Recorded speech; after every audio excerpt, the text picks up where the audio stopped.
мардуми шарафманди шаҳри Исфара бо шукрона аз сулҳу амният, ваҳдату дӯстӣ, фаровониву хуррамӣ дар соҳаҳои гуногуни хоҷагии халқ пурсамар меҳнат намуда дар ободии маҳалли зист ва хуррамгардонии диёр саҳм мегиранд. хушбахтона солҳои охир ба шарофату баракати сулҳу ваҳдат, тинҷию оромӣ ва созандагию бунёдкориҳо баҳри истироҳату фароғати мардум шароитҳои созгор фароҳам гардида, сокинон баъди рӯзи меҳнатӣ дар ин маконҳои хушобу ҳаво таъби худро болида менамоянд. аз ҷумла дар шаҳри Исфара боғи фарҳангию фароғати ҷаҳони нав фаъолият дорад, ки дар он хурду бузурги шаҳр ва ҳатто меҳмонон аз шаҳру ноҳияҳои атроф лаҳзаҳои истироҳатии худро хушу хотирмон мегузаронанд. ба ихтиёри кӯдакон воситаҳои сершумори дилхушӣ, аттраксионҳои рангоранг вогузор гардида, нуқтаҳои фурӯши яхмос ва нӯшокиҳои ташнашикан хидматгузорӣ менамоянд. барои нафарони баркамол бошад, тамошои вақтхушии фарзандони кӯчаку суҳбатҳои дилнишин,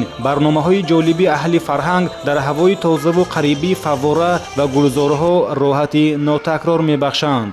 با شکرگزاری از صلح و وحدت و تنجی آرامی امروزها مردم سربلند تاجیکستانی صاحب استقلال در فضای صلح و ثبات عمر به سر میبرند.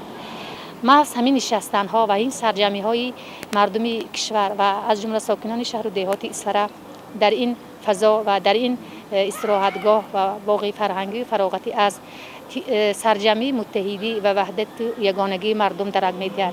زیرا شهروندان شهر اسفره بعد از فارغ از ساعت کاری با اهل و عائله پیوندان و فرزندان خود به این استراحتگاه ها آمده از آن استفاده میبرند و وقتهای خود را در این استراحتگاه ها میگذرانند که این همه نشستن ها و سرجمی با عائله خویشاوندان و پیوندان از وحدت و یگانگی، تنجی و آرامی و صلح و ثبات سرچشمه میگیرد.